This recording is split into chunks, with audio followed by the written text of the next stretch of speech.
Breaking news, ito talaga ang matagal nang inaabangan ng lahat ng Pilipino, ang susupalpal sa lahat ng fake news at chismis.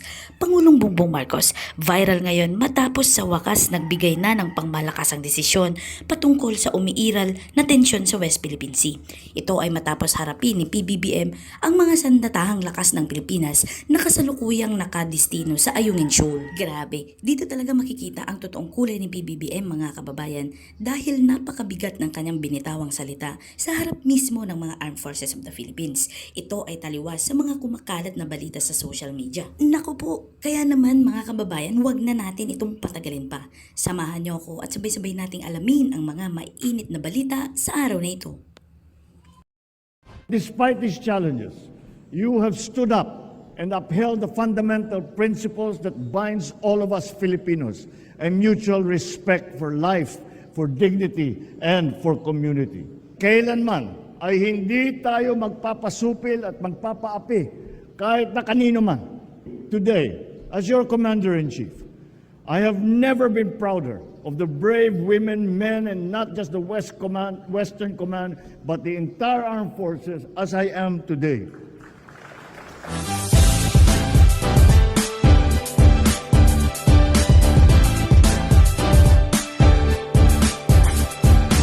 We are not in the business to instigate wars. Our great ambition is to provide a peaceful and prosperous life for every Filipino. This is the drumbeat. This is the principle that we live by and that we march by. We refuse to play by the rules that force us to choose sides in a great power competition. No government that truly exists in the service of the people will invite danger or harm to lives and livelihood. Pinuri ni Pangulong Ferdinand R. Marcos Jr. ang tropa ng Western Command sa kanilang pagpigil noong sila ay nakipag-ugnayan sa mga pagalit na mandaragat ng Chino sa kanilang kumakailang misyon sa muling pagbibigay ng supply sa Ayungin Shoal. Sa kanyang pagbisita sa Armed Forces of the Philippines Western Command sa Palawan kahapon, sinabi ni Pangulong Marcos na humanga siya sa ipinakitang pag-uugali ng mga tropang Pinoy na sangkot sa misyon. Binangga ng Chinese Coast Guard ang barkong Pilipino sa isang resupply mission sa BRP Sierra Madre sa Ayungin Shoal at pagkatapos ay inatake ang mga tropang Pilipino ng mga talim at nakakatusok na mga sandata upang pigilan ang misyon ng resupply. Dahil dito, isang tauhan ng Philippine Navy na si Seaman First Class Underwater Operator Jeffrey Pacundo ang naputulan ng daliri sa engkwentro. Bago tayo magpatuloy mga kabayan, panoorin muna natin ang pinakahuling insidente na nangyari sa Ayungin Shoal.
Tropa natin yan?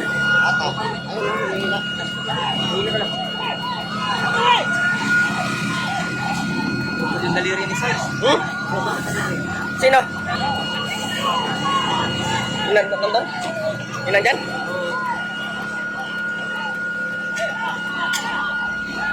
Hindi, sa nabsok para siya, no? Yung palakon, yung bato na ng bato.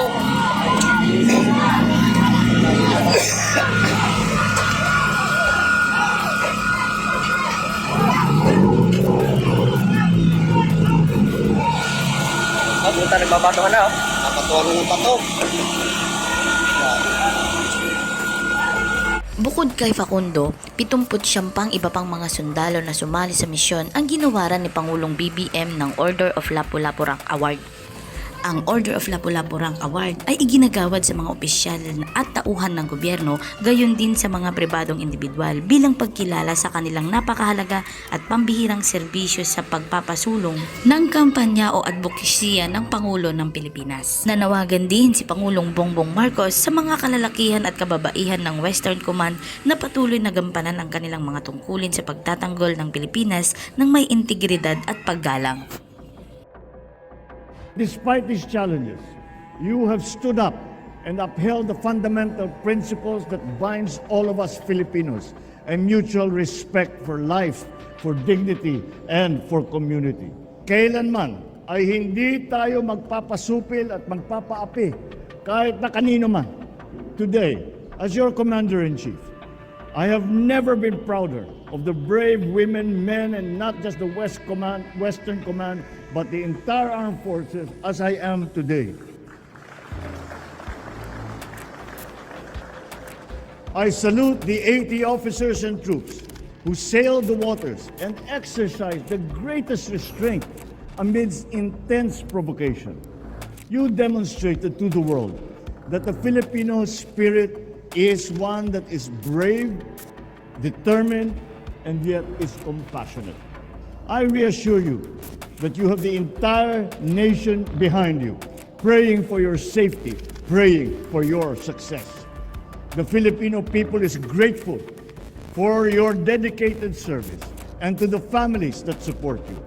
Let me, of course, mention Seaman First Class Underwater Operator Jeffrey Facundo, who was harmed and was injured in the recent incident.